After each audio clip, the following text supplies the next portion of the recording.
Les modalités administratives de mise en œuvre du service public de gestion des déchets. Pour rappel, nous ne parlons ici que des déchets gérés par les collectivités et leurs regroupements, c'est-à-dire les déchets ménagers et assimilés. La gestion des déchets fait l'objet, comme d'autres services publics, de différentes modalités d'organisation, soit en gestion directe, soit en gestion déléguée. Les collectivités et leurs groupements peuvent choisir de conserver la maîtrise opérationnelle du service en gérant son service en régie ou de faire appel à un prestataire de service choisi dans le cadre d'une procédure de marché public. Dans les deux cas, elles financent et font construire pour elles-mêmes les installations nécessaires, acquièrent tout ou partie des autres équipements utilisés et définissent toutes les modalités d'exécution du service. Elles peuvent choisir de confier l'organisation du service à un opérateur privé via une délégation de service public. Enfin, elles peuvent également avoir recours pour le traitement à des montages juridiques particuliers tels que le contrat de partenariat ou la société publique locale. Le choix entre gestion directe et gestion déléguée découle de critères de choix multiples.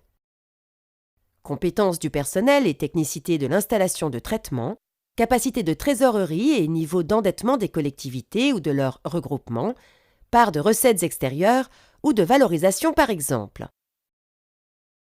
Globalement, gestion publique et gestion privée se partagent presque équitablement la collecte des déchets, respectivement 45% gestion publique et 55% gestion privée. La gestion directe ou régie. Ce mode de gestion consiste à internaliser le service en assumant pleinement la réalisation de l'équipement et l'exploitation avec du personnel territorial. Cela nécessite la mise en place d'équipes compétentes et une capacité de financement importante. Les collectivités et leurs groupements possèdent alors une forte maîtrise quant à la gestion de l'installation et assumeront en conséquence les risques juridiques, financiers et d'exploitation afférents.